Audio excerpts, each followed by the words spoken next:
쓸모아 27년 만에 네이처지에 한국이 실렸습니다.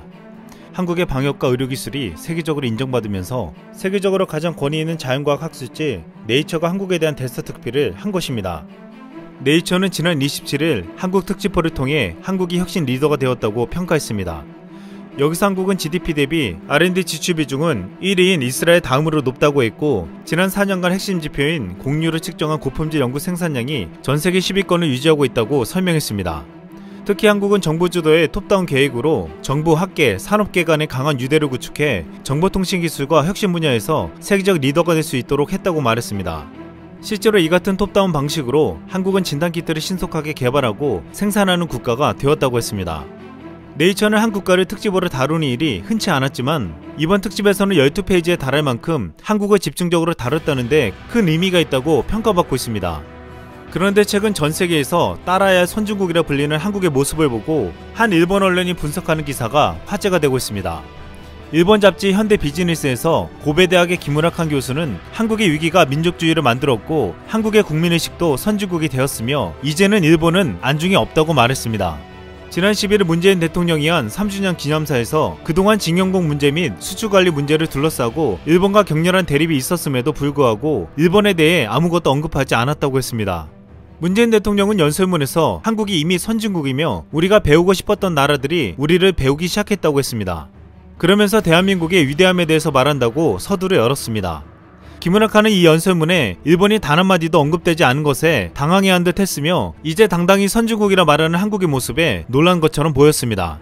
그리고 그는 90년대 이전의 한국의 발전 모델로 일본을 강하게 의식했던 모습은 이미 한국에 없다고 했습니다.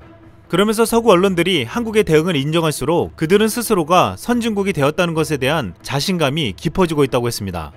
또한 이젠 징용공도 수출관리도 과거가 되었다며 한국이 일본에 대한 대응은 바뀌었다고 말했습니다. 그들에게는 지금의 일본은 자신과 같은 선진국의 하나에 지나지 않는다며 문 대통령의 취임 3주년 연설이 보여준 것처럼 그 속에서 일본은 더 이상 특별한 지위를 부여하지 않는다고 했습니다. 그래서 그들은 우리에게 특별한 관심도 없고 배려하려 하지도 않는다고 했습니다. 김은학하는 이 기사에서 방역의 성공에 당당하게 선진국이라 외치는 한국의 기세에 눌린 듯 보였습니다.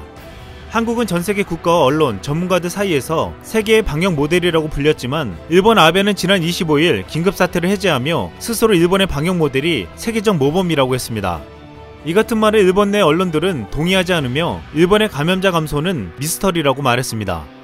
26일 니혼게이자이 신문은 감염병 전문가를 인용해 일본 내 감염자는 확실히 줄었고 바이러스를 봉쇄하고 있는 것 같지만 도대체 무엇이 이렇게 효과가 있었는지는 잘 모르겠다고 보도했습니다. 그러면서 니혼게이자이 신문은 1차 유행에서 대만 모델, 한국 모델, 독일 모델이 모범이 됐다고 하면서 일본은 감염자와 사망자 수만 놓고 보면 이들 국가와 비슷한데 일본 모델이란 말은 들리지 않는다고 지적했습니다. 그 이유를 데이터를 중시하는 합리성, 일관성이 없었으며 국민에게 외출자제 요청이라는 모순된 말로 대책을 세웠기 때문이라고 했습니다. 재밌는 것은 이 방식은 다른 국가가 모방하려 해도 흉내낼 수 있는 것이 아니라는 것이었습니다. 그리고 무엇보다 중요한 것은 방역의 핵심이라고 할 수 있는 일본의 검사 건수는 현저히 낮았다는 것입니다. 이탈리아는 10만 명당 검사가 212.8건으로 일본은 이탈리아의 4%에 불과한 것으로 조사됐습니다. 이 때문에 지금 전세계 선진국들의 입에서는 일본 모델이라는 말은커녕 데이터가 너무 다르다며 축소 은폐를 의심하고 있고, 투명하고 신속하며 민주적인 방역 모델을 보여준 한국에는 놀라움을 표시하며 칭찬하고 있습니다. 한국과 일본은 격이 달랐습니다. 한국 정부는 전 세계적으로 주목받는 방역 모델을 만들었고 이제 한국전 참전국과 참전 용사들에게 마스크를 지원하고 있습니다. 최근 영국 내 한국전 참전 용사와 가족들에게 3만 장의 마스크가 지원되었고 각종 전투에 참전한 영국의 용사들이 있는 첼시 왕립보훈병원에는 1만 장이 기증되었습니다. 런던의 첼시 왕립병원에서 한국전 참전 용사를 전담하는 필립 세년 소령은 27일 이렇게 말했습니다. 여러 전쟁에 참여한 참전 용사가 있지만 꾸준히 기회가 될 때마다 찾아와 감사를 전하는 국가는 한국뿐입니다. 이상 쓸멍이었습니다.